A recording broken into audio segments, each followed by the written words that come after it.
Okay, everybody hear me okay? So two drunks walk into a bar. You think one of them would have ducked. There was a guy, when the Provo temple burned down, he was a guy that came from Colorado. He was a carpenter, and he was hired to go in there and work on the temple, and he told that joke, and I always like that joke. So how does an alcoholic get to the moon? In a fellowship. Why did the accountant do so well in AA? He was already a friend of Bill's. And this is my favorite. So a doctor announced to a group of alcoholics that he had developed a pill to cure alcoholism. The crowd got really quiet. After a few moments, a member spoke up and said, "What if you take two?" Well, my name's Patrick, and I'm an alcoholic. So grateful to be sober, so grateful to be in a meeting of Alcoholics Anonymous. My sobriety date is August 20th, 2008, and for that I'm grateful. I have a home group that's called BYOC, which stands for Bring Your Own Cake. And Craig told me that meeting started. It meets in Springville on Friday nights at 7 o'clock. Used to meet at 8. Mickey and Jim Hardesty started that meeting, and the reason they started that meeting was, and they called it that, was because they didn't want to have the group provide cakes for the people. So they said, bring your own cake. And before COVID hit, it used to be one of the busiest or biggest meetings in the valley. And when I was first getting sober, I went to it a couple times. One of the times I went to it, there was this kid named Bo. And Bo was outside, and he saw me walk up, and he said, "What are you doing in my town?" So I walked away. Didn't go to that meeting. But I started going to that meeting. It was a really good meeting. You had to get there really early to get a seat. And then after a while, after when COVID hit, it got a lot smaller. But now it's getting bigger, and we're starting to gain some traction in there. One of the things that my second sponsor told me when I was working with him, he told me that you need to get a home group and you need to have a service position at that home group. And I have had a position at that group. I was the GSR for a while. I used to be chair of that meeting, and it's been a really good meeting for me, and so I'm grateful for that. Also, it's been a long time since I've shared my story. When I first got sober about 2 years, I used to go to the Palace that met on Sunday night. They had a speaker meeting there at Sunday night at 7 o'clock. I think they still do. But anyway, one of the reasons I liked going to that meeting was because you didn't have to share, and you could just sit there and listen. Well, after a while, one of the guys that was putting on that meeting came up to me and asked me to share my story. So I shared my story, and it was really nerve-wracking and new to me. About a year later, they had moved the Palace over, I think, to where it is now at Wasatch Corner there. And I was going to that meeting still, and of course, not too long after that, they asked me to share my story again. So I stopped going to that meeting. I don't go to that meeting anymore. And I knew sooner or later they were going to ask me to speak at the Alano Club. So I'm really grateful I'm doing that. So a little bit of family history for me. So I was born in a place called Kankakee, Illinois. I usually tell people I was born in Chicago because not only do people don't know where Kankakee is, they don't even know how to say it. So it's about 80 miles south of Chicago. And so I was the fourth kid out of 5. My mom and dad had 3 kids right in a row. They had my oldest brother, Mike, who was born in September. The following July, they had my brother, Dennis. And then that following August, they had my oldest sister, Kathy. And then 10 years later, they had me. So people said I was either a mistake or I was a miracle. And so I like the miracle part of it. And then 3 years later, they had my sister, Erin. So there's 5 of us. Mike passed away a few years ago. And so now there's 4 of us. So I grew up in an alcoholic home. My dad was an alcoholic who was a raging alcoholic. He never, from what I was told, never had more than 30 days sobriety. But I loved my dad. My dad was my everything. He was my coach. He was my mentor. He was my fishing mate. He was my soulmate. He was everything to me.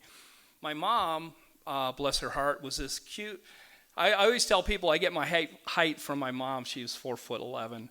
So, but my mom was like Florence Nightingale. She was a nurse at a mental institution, and she worked the graveyard shift. And she was just the kindest, most sweetest person I have ever met in my life. My brother Dennis is a lot like her. I'm more like my dad. And so, what would happen a lot of times when I was growing up, being young at the time, my dad would come home in the evening or late evening, and he would be intoxicated, and he would start getting violent. And so it wasn't uncommon for somebody to call my aunt who lived in town with us, Aunt Vi and Uncle Fritz, and they would come over and they would collect me and my sister, and they would take me and her over to their house, and we would spend the night. And the thing that really hurt me about that was that they would say really bad things about my dad. And, I love my dad, and I didn't understand what he was going through. I didn't understand alcoholism. I didn't understand why he did these kind of things.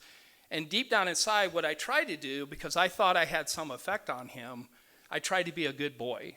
I tried to do good things. I tried to do my homework. I tried to keep my room clean.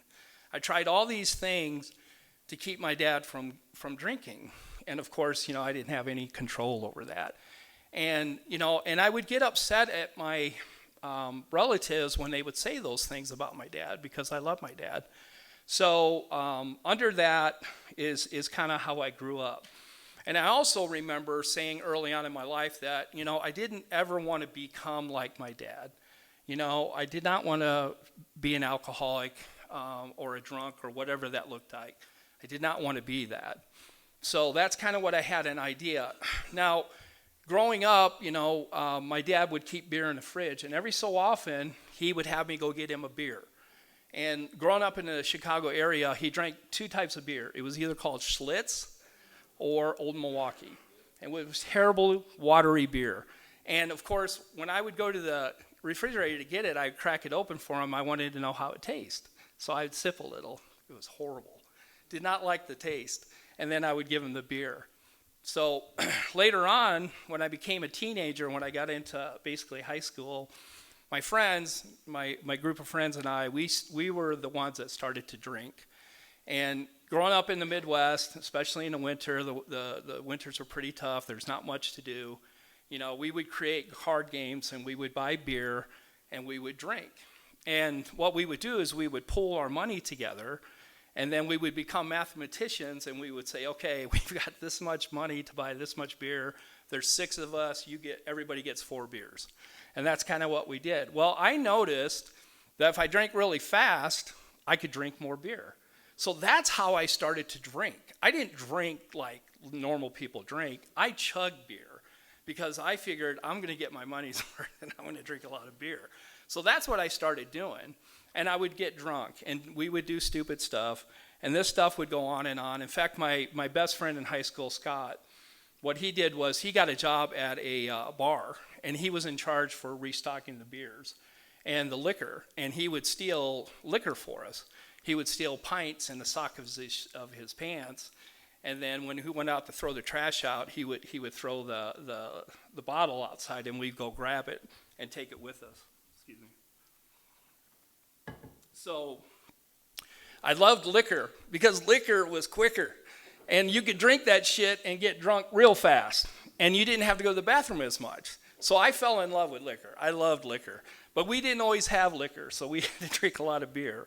And so during high school, that's kind of what we did. We also smoked a little bit of dope, or marijuana, I guess I should say. We smoked marijuana, but it wasn't real marijuana. We never got high off it. I'm sure the guy that sold it to us was selling us just crabgrass or something. But we thought we were cool, and so that's kind of what we did. When I graduated in 1980, that summer, it was pretty much game on. I think every night of that summer, we went out and we got hammered, And so about right around, I wasn't sure if I was going to go to college or not. I hadn't really made a decision. I did go to a tour school with some high school buddies because I did play football. The reason I played football was my dad was really, he loved football more than baseball. I'm a baseball guy. I love baseball. Thought I was going to be a professional baseball player. But I joined football for him. And I did pretty well because I was fast. I mean, I was pretty fast. But I was tiny. I was small. So a couple guys that were on the football team were big guys. We went and we toured this one college, and that was the only college I ever toured. It was called North Central College, which was a Division III school in the suburb of Chicago called Naperville. So about mid to late summer, I hadn't decided on what I was going to do, so I finally made a decision to go to school. So I knew I wasn't going to play football because the difference between high school football and college football is like night and day. Not only are the guys big, but they can run pretty fast, and they probably could run faster than I could, and they would just demolish me. But I remember when I toured that school, they had the baseball coach was named Milt Pappas, and Milt Pappas was a pitcher for the Chicago Cubs. And so I thought, hey man, if I go to this school and I play baseball with them, maybe he can help me get into the majors. And so that was kind of the decision that I made to go to this school. So I ended up going to college. Now, when I got to college, I didn't stop drinking and partying. It was game on again. And I drank that whole first year. When I got there, because I had decided so late to go to that school, they didn't have room to put me into like a dormitory. So they first started me at, basically, it was a housing center for upperclassmen. And it was the lobby of the apartment complex that had the washer and dryer. And they threw a couple beds in there, and that's where me and this other guy slept. And every so often, somebody would knock on the door in the morning and wanting to use the washer, and we'd have to let them in and use the washer. So about midway through that semester, right before baseball or spring training started, I was able to transfer to this other, it was a house basically. It had a bunch of bedrooms in it, and there was 4 guys to each room. And a couple guys from my hometown that I played baseball against, they were living there, so they got me a room there. So when I started baseball, spring training, I found out quickly that the 2 best guys on the team were all Americans, and they played outfield. Now, I played outfield. I started out playing infield. But when I was in high school, my coach put me out in the outfield because I was fast, and that's where I kind of stayed. So when I was playing in college, I was going to play outfield. Well, 2 of the positions had already been taken. Now, right before the season started, Milt, the coach, decided to quit. So he quit, and they didn't have anybody to replace him. So they replaced him with the assistant football coach. So the football coach, the assistant football coach is now the baseball coach. The 2 positions in outfield have already taken because it's the best 2 guys on the team. So me and this other guy are battling for the last remaining position. Well, guess what? The other guy was the backup quarterback. So there was no way in hell I was going to get that position. And I had been partying and drinking for pretty much a solid year. I hadn't picked up a baseball or a bat or done anything. I had just partied.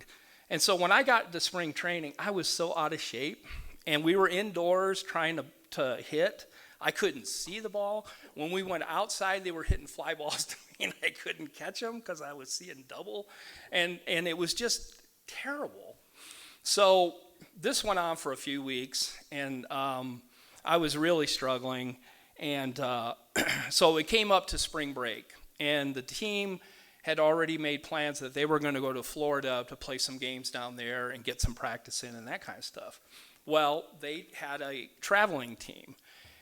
And when they released the names of the traveling team on the board outside the office of the coach, I wasn't on that list. So I didn't make the team to go down to Florida, which was really disappointing to me. So when I got back to the dorm or to the house, I called my dad because the following week was finals.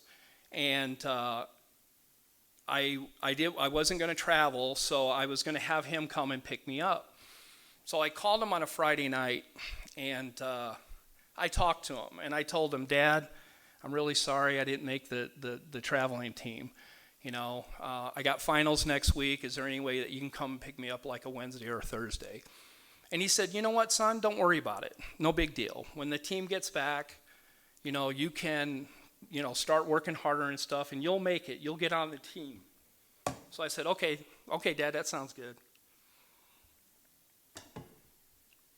So I got off the phone. I went back to my room and started studying. Just study over the whole weekend. So Monday morning comes.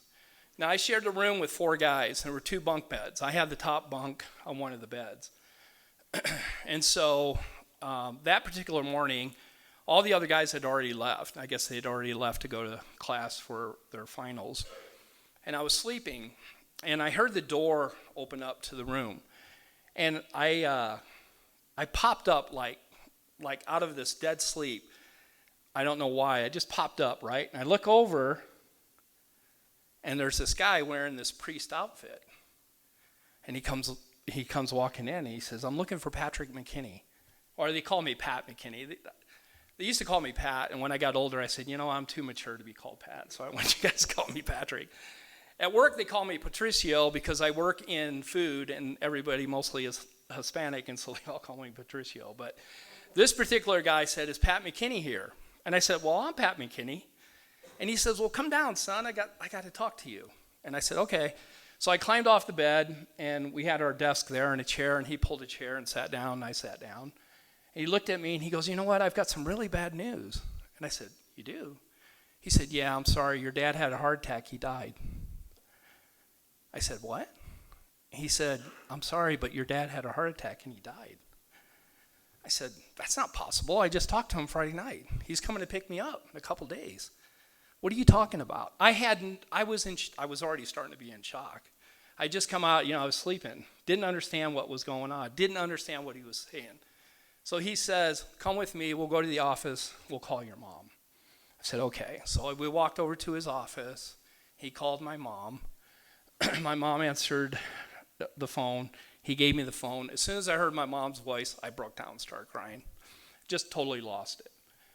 She said, you need to come home. We got to make arrangements for the funeral. I said, okay. So my best friend Scott with my high school girlfriend, they drove up. It was a couple hours drive up to the school.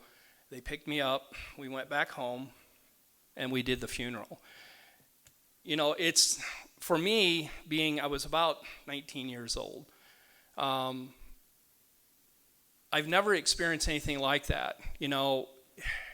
I don't know if anybody else has walked by a casket, but it's them, but it's not them. You know what I'm saying? I don't know better how to describe it. They look real pale. There's no emotional in them. It was really, really hard for me to see my dad that way.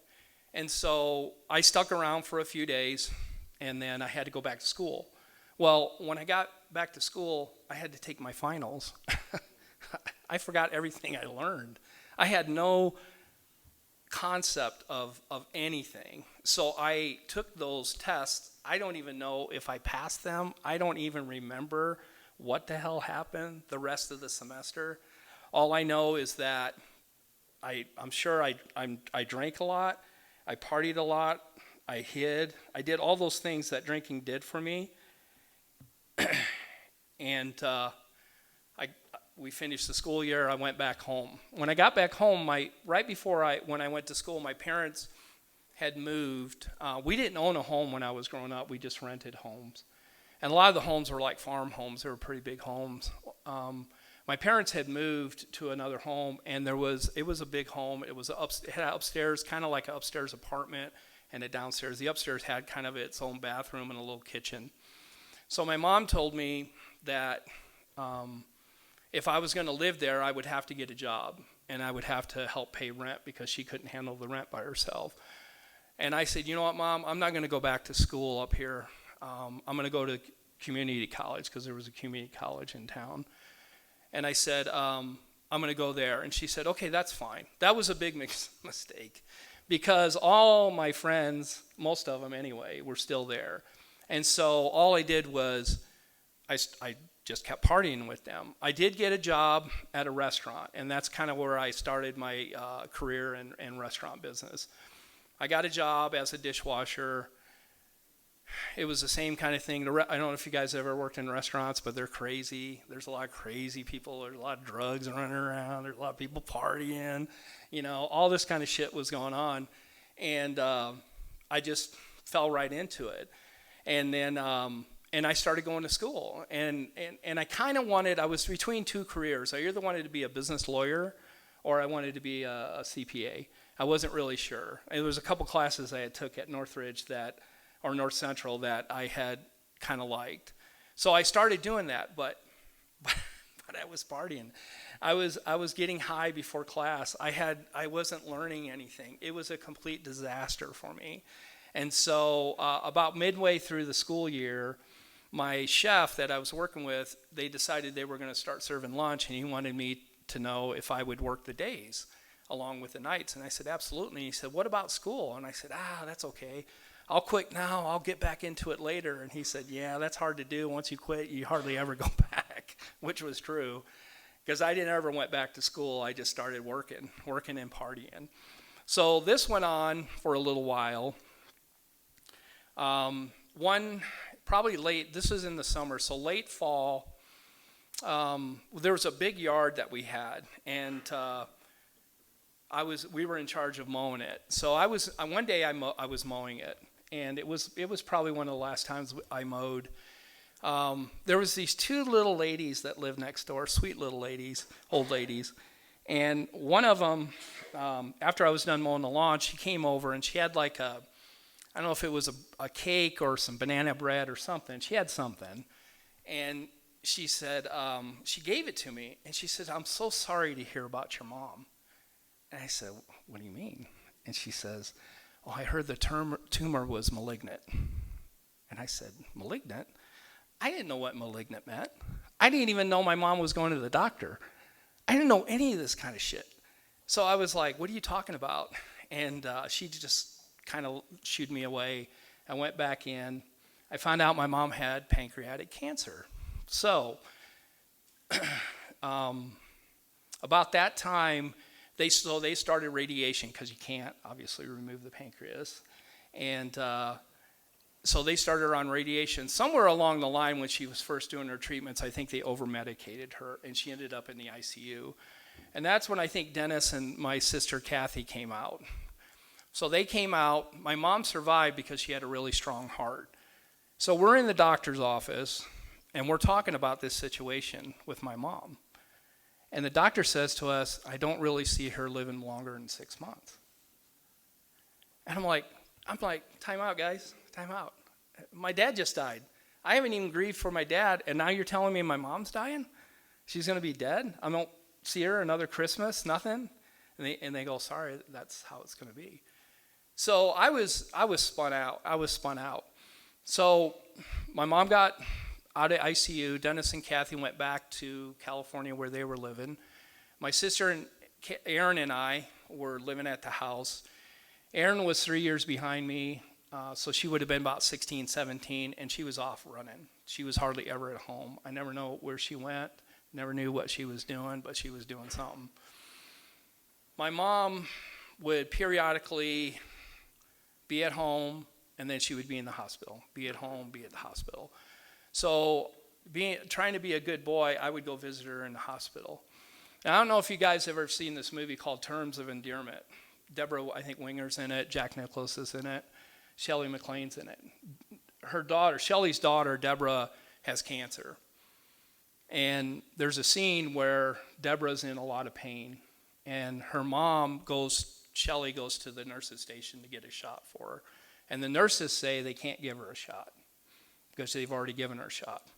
So she goes back to the room, and Deborah's crying, and she's in pain, and she's pleading with her mom to get the shot. That's exactly what happened to me. 19 years old, my mom's telling me she's in pain. She needs a shot. I go to the nurse's station, say, hey, can you give her a shot? She's in pain. Sorry, we've already given her a shot. We can't give her no medication. Go back to tell my mom.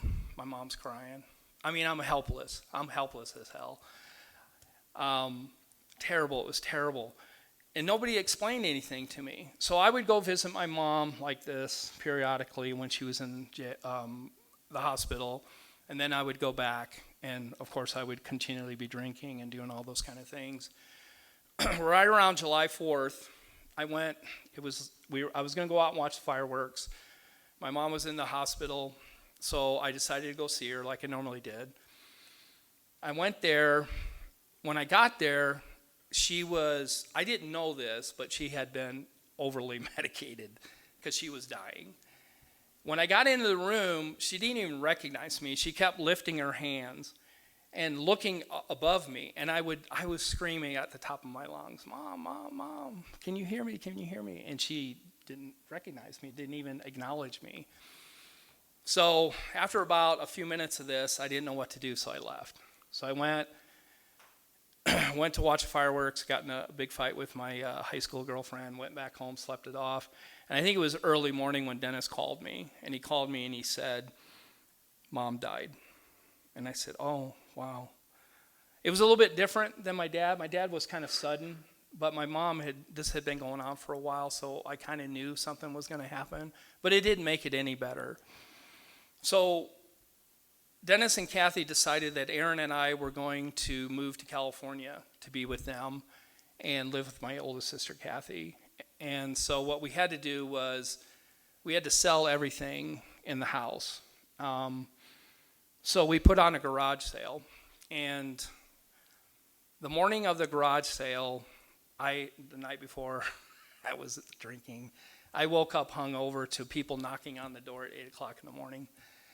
And I was like, what the hell's going on? And then I remembered it was a garage sale. And I said, oh, shit. So I got dressed. And Kathy and Dennis and my sister Erin weren't there. It was just me.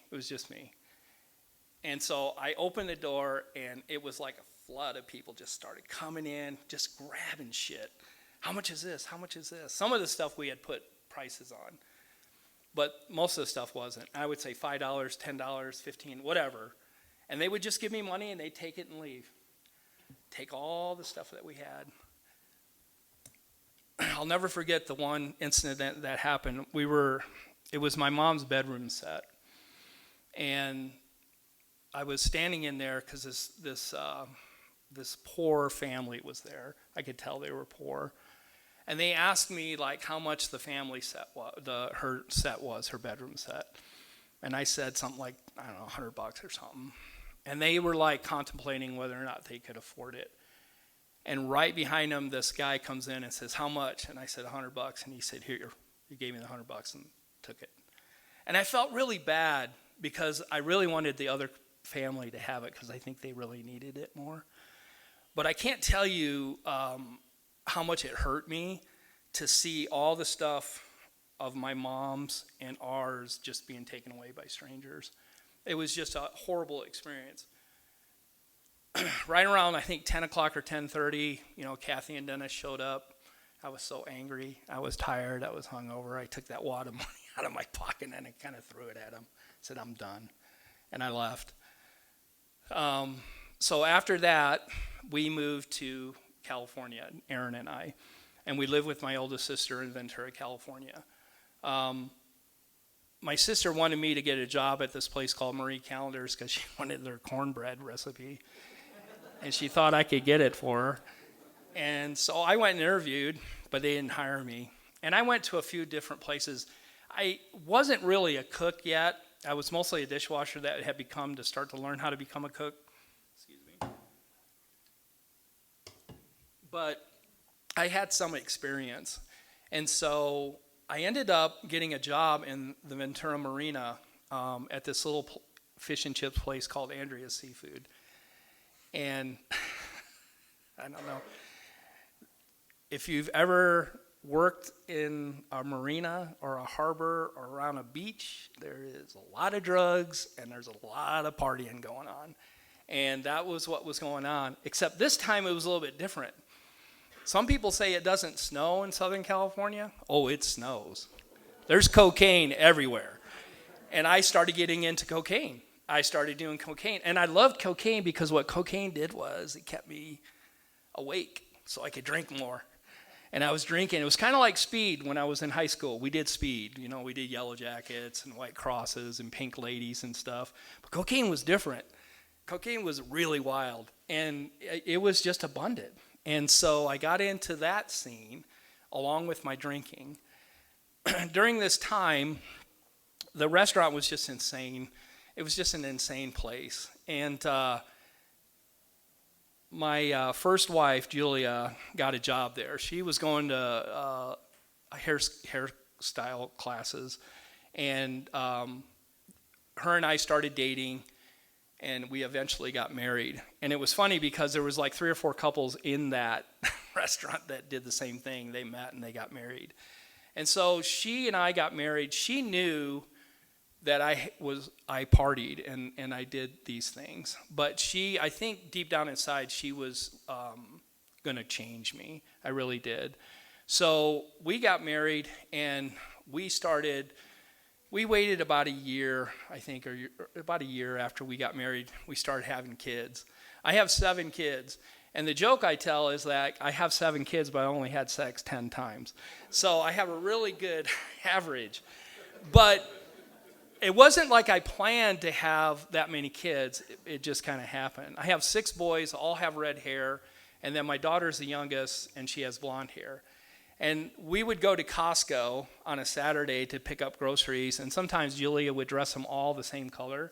And it took us hours to get through Costco. Because if you have 6 boys, all redheads, trying to get through the store, every grandmother, aunt, anybody will ask you, oh, look at all the redheads. And then they would tell you stories about people in their family that have redheads. And so what we found out, because neither one of us have red hair, is that it's a recessive gene somewhere in our family line. So we were bouncing around, moving around, having kids, and just, living. And I was still drinking. When Sam, my oldest, turned 1, I stopped doing the other drugs. I just stopped. But I kept drinking. But I wasn't drinking a lot. I was just drinking occasionally. So one of the times we had moved to live with her aunt. And when we were there, we got in a really big fight. And so I took off to Los Angeles to go I went down to a bar down there. And at this time, I wasn't working in the restaurant business. I had quit my job, and I was working for a buddy of mine delivering fish. I took the company truck, which was not a good decision. I got down there. I stayed at the bar for a number of hours, ran out of money, wanted to go to the ATM to get more money. I couldn't even get out of the truck. I was so intoxicated. I finally woke up after I don't know how long.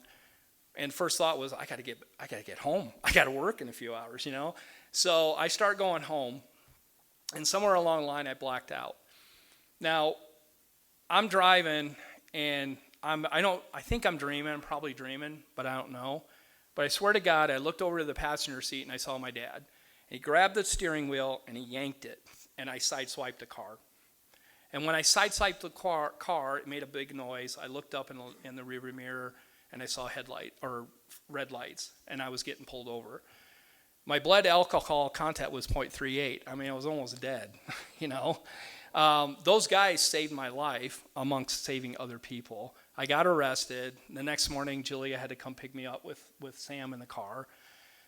It was not a good time for us. But what it did was I decided to go to AA. We were living in Ventura. I found out they had a meeting downtown in the morning, so I decided I was going to go to AA. So I go there, and it's just like I was told, before I even went, and I've shared this before. It was, the time when you could smoke, so all these old guys were in there smoking, and they had this big old ass urn of coffee, and they scared the absolute shit out of me. And I would sit there, and they would point their finger, and they go, "You keep drinking, you're going to die." I'd say, okay, okay. But I didn't say a word. I think there was a couple times I went around the room and you could introduce yourself, and that was basically about as far as I got. So, but what I did do is I picked up a big book, and I started reading that book. And I really liked that book. I read The Doctor's Opinion. I read Bill's story. I read There's a Solution, and I got to more about alcoholism. And I started reading it. I got to this part right here, and it says, a man of 30 was doing a great deal of spree drinking. He was very nervous in the morning after these bouts and quieted himself with liquor. He was ambitious to succeed in business, but he saw that he could get nowhere if he drank at all. Once he started, he had no control, whatever. He made up his mind that until he had successful in business and had retired, he would not touch another drop. An exceptional man, he remained bone dry for 25 years, and he retired at the age of 55 after a successful and happy business career. Then he fell victim to a belief which practically every alcoholic has, that his long period of sobriety and his self-discipline had qualified him to drink as other men. Out came his carpet slippers and a bottle. In 2 months, he was humiliated in the hospital. He tried to regulate his drinking for a while, made several trips to the hospital meantime. Then, gathering all his forces, he attempted to stop altogether and found he could not. All the money which was at his disposal, every attempt failed. Though a robust man at retirement, he went to pieces. He was dead in 4 years. I took the book and I went, screw AA. That was my idea, right there. That was what I was going to do. I was going to stop drinking, get the kids out of the house, get out in retirement, start partying. I love drinking. This guy did it. He was dead in 4 years. What am I going to do now? God, I was so mad. Stopped going to AA. Told myself, I'll get sober by myself. I won't drink ever again. I'll do it. And I did. I did it for almost 10 years. I did. But I didn't work a program. So other things in my life started causing me a problem. I had a ton of fear. I was not confident. I let people control and manipulate me all the time. I was so unsure of myself. What I did do, looking back, was that I did get involved in church. I started going to church in Southern California because I found a church that had music that was contemporary. And I found God through music. It was amazing because when I was a kid, they didn't sing like that. They didn't have drum set when I went to church. They didn't have a lead guitar. They didn't have any of that shit. But I found a church that did that. And I think that is what kept me sober during that time. Well, that did. We bought a house in Lancaster about the end of that 10-year stint. I went to the mailbox one morning and my neighbor said, hey, we're hiring in sales. How would you like a job? And I was like, I'm tired of doing the restaurant business. I hate the hours. I'm never home. It sucks. Yeah, I'm ready. Let me be a salesperson. I was scared shitless. I mean, when you're on sales, you work on commission. I used to have a steady paycheck. Now I didn't. I didn't think I'd last a month. And I've made a 21-year career out of it through the grace of God. Well, when I took that job, later on, about less than a year, that a company bought that company. And one of the first sales meeting they had an open bar. And I said, I really want to fit in. One drink won't hurt me. I'll just have a couple drinks. I'll fit in. Everybody's cool. So that's what I did. Without any consciousness of what alcohol had done to me. Nothing. Not a thought. Had a couple drinks. Went home, felt fine. Next day, didn't crave it, didn't think about it. Didn't know that it had set the cycle in motion. I always thought for years that it was the number of drinks that got me in trouble. I never realized it was the first drink. The first drink is what starts the cycle, starts the obsession. So, yeah, I was cool for a little while. Then we would have a sales meeting maybe every 6 weeks or 2 months. And I got to go stay at a hotel overnight. Oh, man. I used to drink a bottle or a pint in the parking lot, go into the bar with my buddies and drink, and a couple of drinks, I'd be falling off the bar stool. And they go, man, you're a lightweight, dude. I'd say, yeah, you don't know what I'm doing pre-op. I'm out there getting sloshed. This went on for a little while. And so I would hide it from my wife. And then, I found yard work. I started doing yard work, and I noticed I could drink when I was mowing the lawn. I'd be out there all day, drinking a pint, mowing the lawn, edging the grass, being a good dad, fixing the sprinklers, just tanked out of my mind. And then I would come in and have dinner. Sometimes I would keep it together, and she wouldn't know, and sometimes I wouldn't. She knew. I think she always knew. Women know. They knew. So she would call, and she stopped calling me out on it because I think she was already had made a decision in her life that she was going to just let it ride out and then divorce me and take the kids. She had already made plans. Smart, I would have. So of course, about this time, Dennis came out to visit us from California or from Utah. Asked, hey man, you should probably move to Utah. I think it's time for you. I'll play golf with you. That's what you said. He played one round. But he got me out here. That wasn't the main thing. So I moved the family. I didn't think Julia would move away from California. She was born there. She was raised there. I didn't think she would do it, but she did. I think she was probably looking for a way out as well. So we got here in 2007, marriage on the rocks, bills in arrears, just like the big book said, kids crying. Not a good time. In November, I don't recall how Dennis came to me, but he came to me and he asked me if I wanted to go to a meeting. And I was ready. I think I was ready. So he took me to a meeting. First meeting I went to in Utah was a big book study on Sunday or Saturday, a big book study at the Palace. And they did it was a book meeting, big books meeting. And guess what chapter they were reading? To the Wise. And I said, yeah, that's why I drink. My wife, if she would just let me drink the way I want to drink, there would be no problem. I don't know what she's so uptight about. Okay, well, every once in a while I wreck the car, but it's good. I got insurance. Then somebody read this. And it said, how could men who love their wives and children be so unthinking, callous, and cruel? There could be no love in such persons, we thought. And just as we were being convinced of their heartlessness, they would surprise us with fresh resolve and new attentions. For a while, they would be their old sweet selves, only to dash the new structure of affection to pieces once more. Asked why they commenced to drink again, they would reply with some silly excuse, or none. It was so baffling, so heartbreaking. Could we have been so mistaken in the men we married? When drinking, they were strangers. Sometimes they were so inaccessible that it seemed as though a great wall had been built around them. And even if they did love their families, how could they be so blind about themselves? What had become of their judgment, their common sense, their willpower?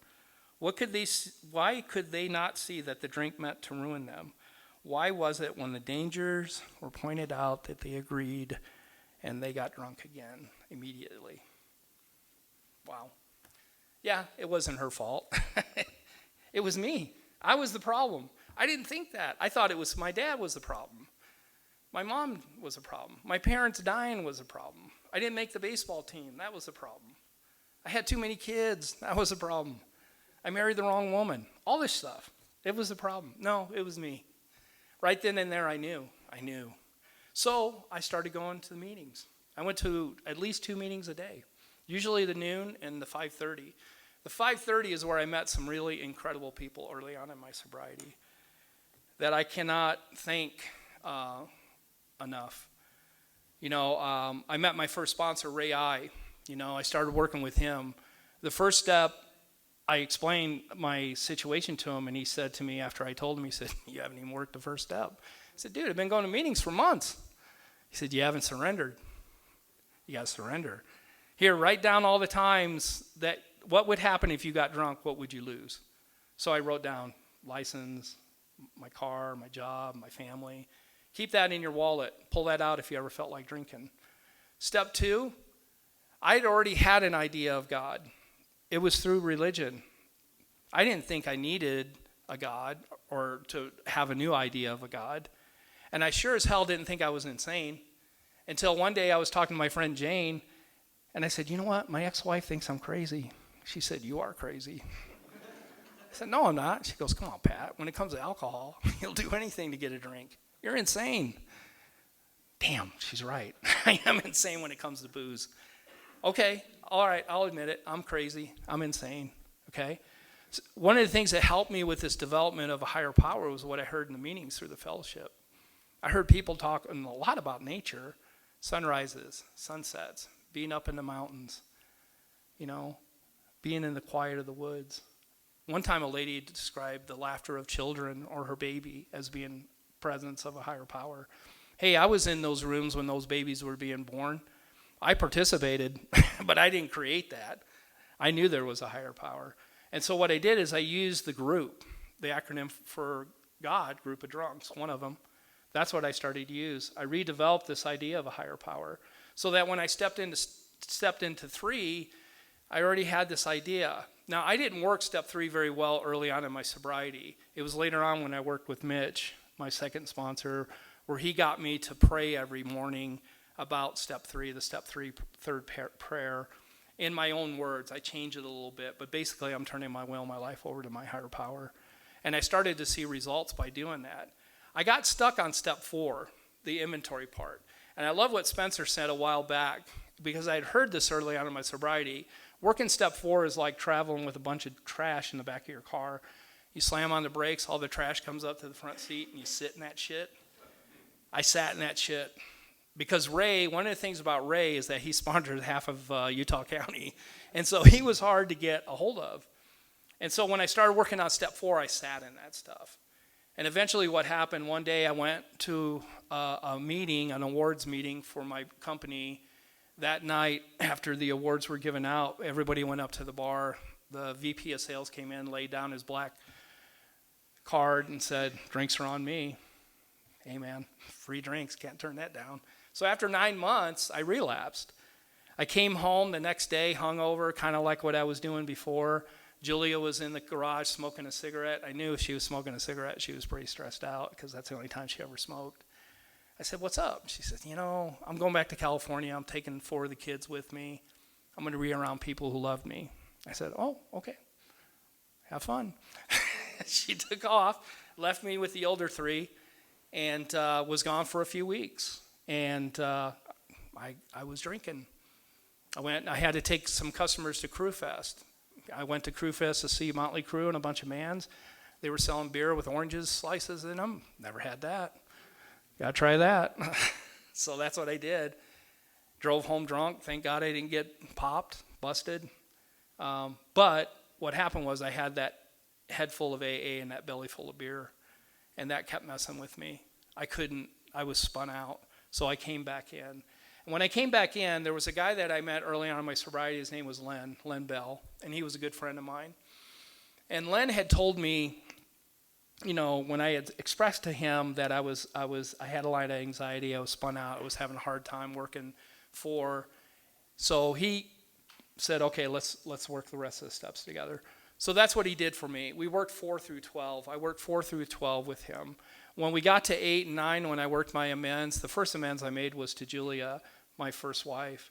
But I didn't do a really good job. I didn't really have a good idea of what I was doing, so it didn't go over very well. The next one I met was with my oldest son, and that was one that's always been for me the most incredible experience I've ever had, because what I realized when I worked that amends step with him, how much I had hurt him. I didn't really understand how much we affect other people in our lives through our drinking. It was an eye-opener for me, just like when they read that about the wives. It was an eye-opener for me. Hopefully he got some relief out of that. I know for me it helped me a lot. 10, 11, and 12 are just for me the daily steps, where I'm helping work my inventory on a daily basis, making sure I check for things. 11 is spiritual experiences for me, as well as 12. I love to be in service. One of the reasons I picked Ramsey, and it was funny because I hadn't seen Ramsey for a while. One morning at that Saturday morning meeting we do a Sober at Sunrise, when it was over at St. Mary's in Provo, he came in, and I recognized him because I remember him early on in my sobriety. I remember he had a really big voice, and he was really funny.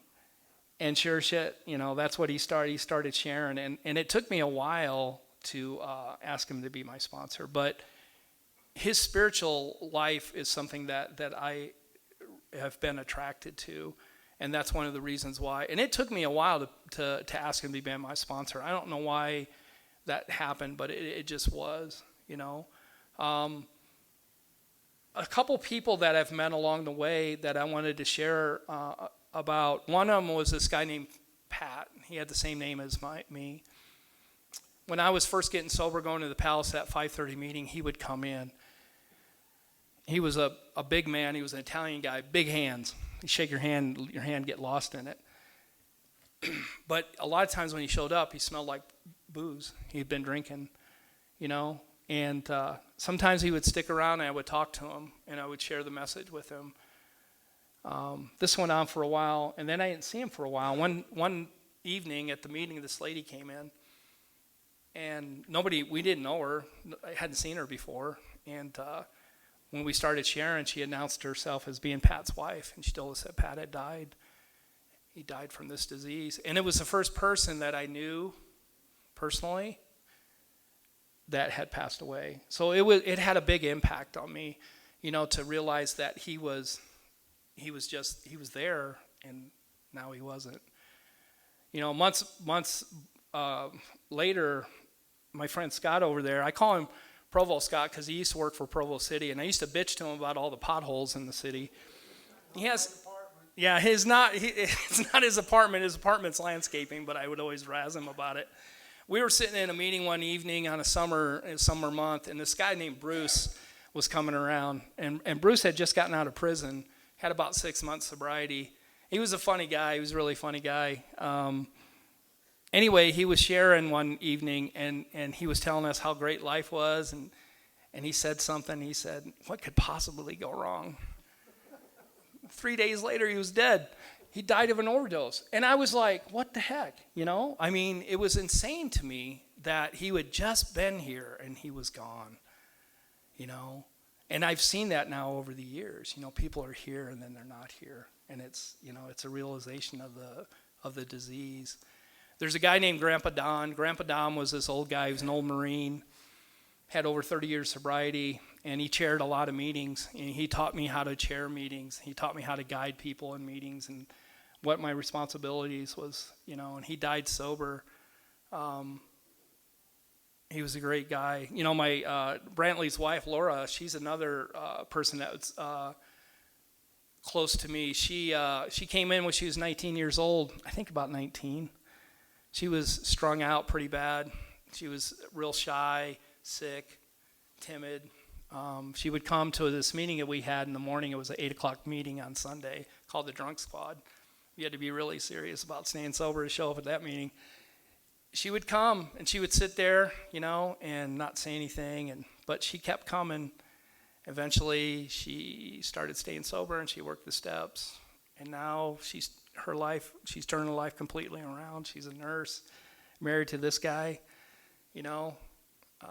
never too young. You're never too young. So, like I said, there's a lot of people that I've met throughout the years that have been so important to me, and I'm so grateful for it, because AA has given me a life to live today. It's not my life, but it's given me a life to live. So in closing, I'll read something really quick here. I like what Dennis says about this it's the last page on 164. Dennis says that, and I believe this, that this is the end of Bill's writing to us, and he only has us for a few more minutes. And basically what he's going to do is he's going to take our hands out of his and put it in God's hands. And so he tells us this. He says, our book is meant to be suggestive only. We realize we only know a little. God will constantly disclose more to you and to us. Ask him in your morning meditation what you can do each day for the man who is still sick. The answers will come if your own house is in order. But obviously you cannot transmit something you haven't got. See to it that your relationship with him is right, and great events will come to pass for you and countless others. This is the great fact for us. Abandon yourself to God as you understand God. Admit your faults to him and to your fellows. Clear away the wreckage of your past. Give freely of what you find and join us. We shall be with you in the fellowship of the Spirit, and you will surely meet some of us as you trudge the road of happy destiny. May God bless you and keep you until then. My name's Patrick, and I'm an alcoholic. Thanks for letting me share.